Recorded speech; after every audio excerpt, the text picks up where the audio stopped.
Hello everyone, welcome to your own channel Career Letter. तो हमने ये स्टार्ट किया हुआ था बी हाइव बुक का क्लास 9 का फर्स्ट चैप्टर फन डे है। आज हम इसका पार्ट 2 लेकर आए हैं आपके लिए।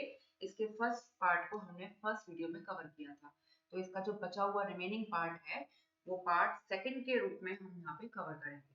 तो इस स्टोरी को आपने पढ़ा था, आपको थोड़ा सा रिवाइज कर लेते हैं आज हम इस स्टोरी को कि हमने इस स्टोरी को क्या पढ़ा था। हमने इस स्टोरी में पढ़ा था कि ये थोड़ी सी लगभग 100 इयर्स से भी थोड़ी सी आगे की बात है, जब ये बुक्स जो पेपर पर प्रिंट हैं वो नहीं होंगी। ठीक है, तो क्या होता है, तो इसमें एक कैरेक्टर है, 11 साल की बच्ची है एक मार्गी, और एक 13 इयर्स का बच्चा है टॉमी। तो टॉमी को एक रियल बुक मिलती है, यानी टॉमी को एक ऐसी बुक मिलती है जो पेपर पर प्रिंट है। ठीक है, तो वो मार्गी और वो जब बुक्स के पेजेस को पलटते हैं तो उनको लगता है कि पेज येलो हो चुके हैं, क्रिंकली हो चुके हैं, क्रिस्पी हो चुके हैं, यानी क्योंकि बुक बहुत पुरानी थी तो उसके पेज जो है पीले हो चुके थे और मुड़े तोड़े से पेज हो चुके थे। तो उनको ये बड़ा सोच के सरप्राइजिंग लग रहा था ये देख के कि जब हम उसको बुक के पेज को मूव करते हैं, टर्न करते हैं, तो जो वर्ड्स हैं वो अपनी जगह से हिलते नहीं हैं। ठीक है, तो टॉमी कहता है कि तुम जब इस बुक को एक बार पढ़ लोगी ना तो तुम इसे फेंक दोगी, हमारी टेलीविजन स्क्रीन ज्यादा बेटर है, उस पर कम से कम 1 मिलियन बुक्स इस पर अभी आ सकती है। ठीक है, तो टॉमी को ये बुक मिलती है अपने घर की एटिक में, पड़ी हुई मिलती है वहां पे उसको। तो वहां से टॉम मार्गी को दिखाने के लिए लाता है। तो मार्गी के जो मैकेनिकल टीचर है, यानी मार्गी के जो टीचर है कंप्यूटर टीचर हैं, वो ज्योग्राफी में उसको टेस्ट पे टेस्ट दे रहे हैं और मार्गी की जो परफॉर्मेंस है वो बेकार होती जा रही थी। तो उसकी जो मदर है वो परेशान होकर काउंटी इंस्पेक्टर को बुलाती हैं। तो काउंटी इंस्पेक्टर आते हैं अपने टूल बॉक्स को लेकर। तो वो क्या करते हैं, टीचर को जो मैकेनिकल टीचर है उसकी रिपेयरिंग करते हैं, उसको असेंबल कर देते हैं और लगभग 1 घंटे में वो उसको सही करके दोबारा ले आते हैं। ठीक है, तो मार्गी को थोड़ी परेशानी होती है, सीधी सीधी बात है ना, पढ़ना पड़ता है तो परेशानी होती है। ठीक है, तो मार्गी को थोड़ी परेशानी होती है उससे, क्योंकि उसको वो होमवर्क और टेस्ट पेपर जो है उसको इंसर्ट करने पड़ते थे, उसको जो है मैकेनिकल टीचर को देने पड़ते थे। तो मैकेनिकल टीचर जो है उसके मार्क्स को कैलकुलेट कर दिया करते थे। तो क्या होता है, एक्चुअली इसमें गड़बड़ क्या थी, जो मैकेनिकल टीचर की जो ज्योग्राफी सेक्टर की जो स्पीड थी वो थोड़ी सी फास्ट हो गई थी, एक 10 10 इयर्स के बच्चे के हिसाब से थोड़ी सी फास्ट हो गई थी। तो जो काउंटी इंस्पेक्टर थे उन्होंने उसको ठीक करके उसकी स्पीड को थोड़ा सा स्लो कर दिया था। और वो उसकी मदर से कहते हैं कि आपको परेशान होने की जरूरत नहीं है, मार्गी की जो परफॉर्मेंस है वो सेटिस्फैक्ट्री है। ठीक है, तो चलिए आगे चलते हैं। तो यहाँ तक हमने पढ़ा था, she said to Tommy why don't anyone write about school. तो मार्गी कहती है अब इस बुक को कोई स्कूल के बारे में क्यों लिखेगा, क्योंकि वो बुक थी वो स्कूल के बारे में थी। तो चलिए आगे चलते हैं। तो यहाँ से हम इस चैप्टर का 6th पैराग्राफ स्टार्ट करते हैं। 5 पैराग्राफ हम पार्ट 1 में हमने कवर कर लिए। चलिए, Tommy looked at her with very superior eyes। Superior eyes का मतलब जैसे हैरानी से देखते हैं ना आंखें बड़ी बड़ी करके, उस टाइप से, यानी शार्प ग्लांस। सुपीरियर आइज का मतलब है शार्प ग्लांस, यानी आंख फैला करके और बड़ी शार्प दृष्टि से और शार्प नजर से टॉमी उसको देखता है। Because it's not our kind of school stupid. तो वो कहता है क्योंकि हमारे काइंड का स्कूल नहीं है, हमारे तरीके का स्कूल नहीं है, मूर्ख। स्टूपिड का मतलब this is the old kind of school that they had hundreds and hundreds of year ago. ये एक पुराने टाइप का स्कूल है, पुराने तरीके का स्कूल है जो 100 and hundreds of years ago हुआ करते थे, यानी कई 100 साल पहले ऐसे स्कूल हुआ करते थे। He added loftily, pronouncing the word carefully, centuries ago।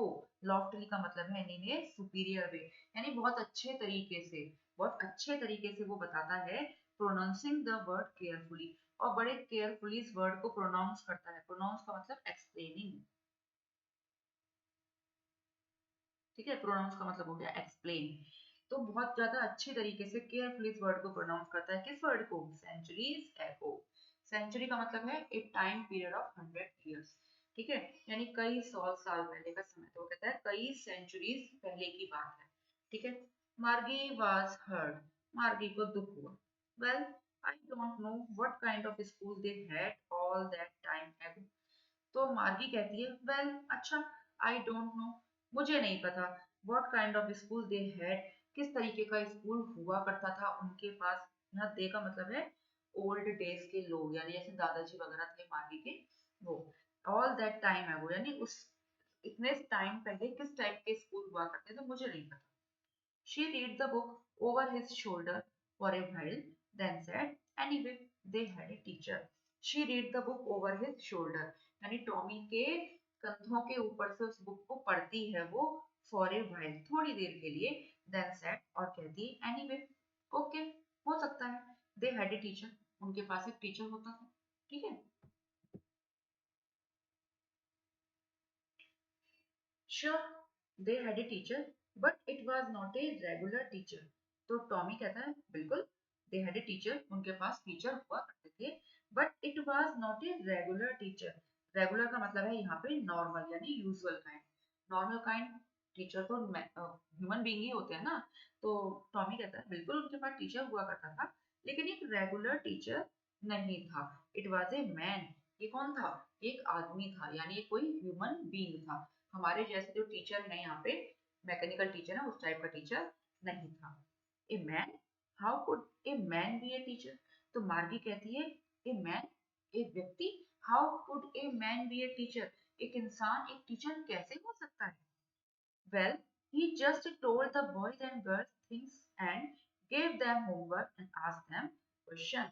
तो टॉमी कहता है वेल, बिल्कुल, he just told the boys and girls things, वो क्या करते थे जो ह्यूमन बीइंग टीचर जो मैन है, बॉयज एंड गर्ल्स का मतलब यहाँ क्लास के बच्चों से ही है, कि वो सभी बच्चों को थिंग्स चीजें समझाया करते थे, बताया करते थे।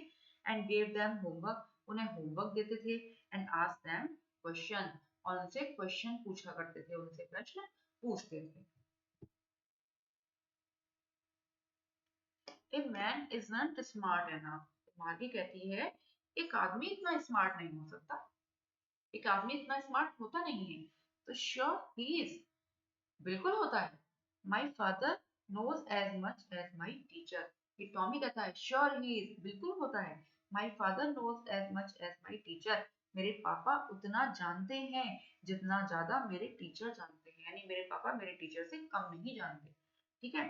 ही knows almost as much, I betcha, betcha का मतलब है bet you, I am sure, यानी मैं शर्त लगाता हूँ, आई एम श्योर, मैं डेफिनेटली कह सकता हूँ। He knows almost as much, कि वो उतना अधिक जानते हैं, मेरे टीचर के बराबर तो जानते हैं। Margie was not prepare to dispute that, dispute का मतलब डिसएग्री विद, यानी किसी चीज से एग्री ना होना। तो Margie was not prepare to dispute that, अब मार्गी जो है इस बात से एग्री नहीं थी, या मार्गी इस बात पे झगड़ा करने के लिए तैयार नहीं थी। शी सेड, वो कहती है I wouldn't want a strange man in my house to teach me. तो मार्गी कहती है I wouldn't want a strange man. मैं नहीं चाहती strange man, एक अजनबी आदमी मेरे घर में मुझे पढ़ाए। यानी वो ये कहती है मार्गी कि मैं नहीं चाहती मेरे घर में आके कोई मुझे अजनबी व्यक्ति पढ़ाने आए, जिसको मैं नहीं जानती। Tommy screamed with laughter, Tommy जो है बहुत तेज हंसा, इतना हंसा, स्क्रीम्ड का मतलब क्राइड यानी चिल्लाना यानी चीखना, जैसे बहुत तेज ठहाका लगा के हंसते हैं ना, उस टाइप से। यू डोंट नो मच मार्गी, मार्गी तुम कुछ नहीं जानती। The teachers did not live in the house, teachers घर में नहीं रहते थे। They had a special building and all the kids went there, उनके पास एक स्पेशल बिल्डिंग हुआ करती थी।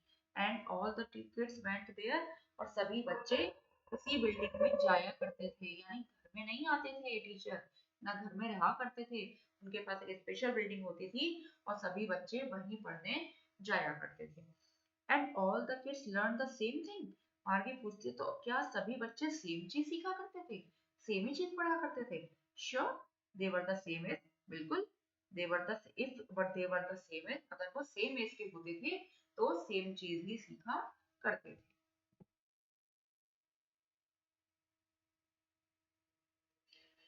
But my mother says a teacher has to be adjusted to fit the mind of each boy and girl it teaches, and that each kid has to be taught differently. तो Margie कहती है but my mother says, कि मेरी मम्मी कहती हैं a teacher has to be adjusted, एक teacher को एडजस्ट होना पड़ता है to fit the mind of each boy and girl. Boy and girl हर बच्चे के माइंड के अकॉर्डिंग, हर बच्चे के माइंड के हिसाब से एक टीचर को एडजस्ट होना पड़ता है। इट टीचर्स जिसको भी वो पढ़ाते हैं, and that each kid has to be taught differently, और हर बच्चे को डिफरेंट तरीके से पढ़ाना पड़ता है। ठीक है ना। तो क्योंकि हर बच्चे का जो आईक्यू लेवल है वो अलग अलग तरीके का होता है, हर बच्चे का जो माइंड सेट है वो अलग तरीके का होता है। तो उसकी मम्मी कहती है कि टीचर को हर बच्चे के माइंड के हिसाब से अपने आप को एडजस्ट करना पड़ता है और हर बच्चे को अलग तरीके से पढ़ाना पड़ता है, क्योंकि हर बच्चा एक तरीके से नहीं पढ़ सकता, सबको पढ़ाने का अलग अलग तरीका होता है। Just the same they didn't do it they way then. तो टॉमी कहता है just the same they didn't do, ऐसा ही तो उन्होंने नहीं किया, दैट वे देन तब, यानी जो पुराने टाइम के जो टीचर थे उन्होंने उस समय ऐसा ही तो नहीं किया। If you don't like it you don't have to read the book, अगर तुम्हें पसंद नहीं है तो तुम इस बुक को मत पढ़ो, यानी तुम्हें इसको बुक को पढ़ने की जरूरत नहीं है। I didn't say I didn't like it, मार्गी सेड क्विकली, मार्गी ने क्विकली फटाफट से कहा, मैंने ये तो नहीं कहा कि मैं इसको पसंद नहीं करती या मुझे ये पसंद नहीं आई। She wanted to read about those funny school, वह उन फनी स्कूल्स के बारे में पढ़ना चाहती थी। मार्गी को जो स्कूल्स के बारे में पढ़ना बहुत फनी लग रहा था, क्योंकि मार्गी ने ऐसा कभी सोचा ही नहीं था कि स्कूल की बिल्डिंग घर से अलग भी हो सकती है। ठीक है। They weren't even half finished when Margie's mother called, Margie, school. They weren't half finished. उन्होंने आधा भी खत्म नहीं किया था, यानी उन्होंने बुक को आधा भी नहीं पढ़ा था कि मार्गी की मदर ने आवाज लगाई, मार्गी स्कूल, यानी मार्गी स्कूल का टाइम हो गया है। मार्गी लुक्ड अप, मार्गी ने देखा और कहा, नॉट येट मम्मा, मम्मा अभी नहीं। तो मार्गी सेड मिसेस जोन्स, मार्गी की मम्मी कहती नाउ अभी, and it's probably time for Tommy too, और शायद ये टॉमी का भी टाइम हो गया है स्कूल जाने का। ठीक है। प्रोबेबली का मतलब यहाँ पे शायद है, वैसे मीनिंग इंग्लिश में कहते हैं तो पॉसिबली भी हम यहाँ पे कह सकते हैं, यानी मार्गी का तो टाइम हो ही गया है स्कूल का, टॉमी का भी टाइम स्कूल का हो गया है। Margie said to Tommy, can I read the book some more with you after school. Margie ने टॉमी से कहा, can I read the book some more, क्या मैं इस बुक को थोड़ा और पढ़ सकती हूँ, विद यू तुम्हारे साथ, आफ्टर स्कूल स्कूल के बाद, क्या मैं स्कूल के बाद यानी स्कूल खत्म होने के बाद तुम्हारे साथ इस बुक को थोड़ा और पढ़ सकती हूँ। Maybe, he said nonchalantly. Nonchalantly का मतलब है not showing much interest or enthusiasm, यानी carelessly. तो टॉमी ने नॉनचैलेंटली कहा, यानी बहुत ज्यादा इंटरेस्ट दिखाते हुए नहीं कहा, केयरलेसली यानी लापरवाही से कहा। मे बी, हो सकता है, he walked away whistling, the dusty old book tucked beneath the arm. beneath का मतलब है नीचे, यानी अंदर। He walked away whistling, वह सीटी बजाता हुआ चला गया। The dusty old book, उस धूल खाई हुई पुरानी बुक को अपनी आर्म यानी अपनी बाह के नीचे दबाकर बाहर निकल गया सीटी बजाते हुए। मार्गी went into the school room. अब मार्गी कहाँ गई?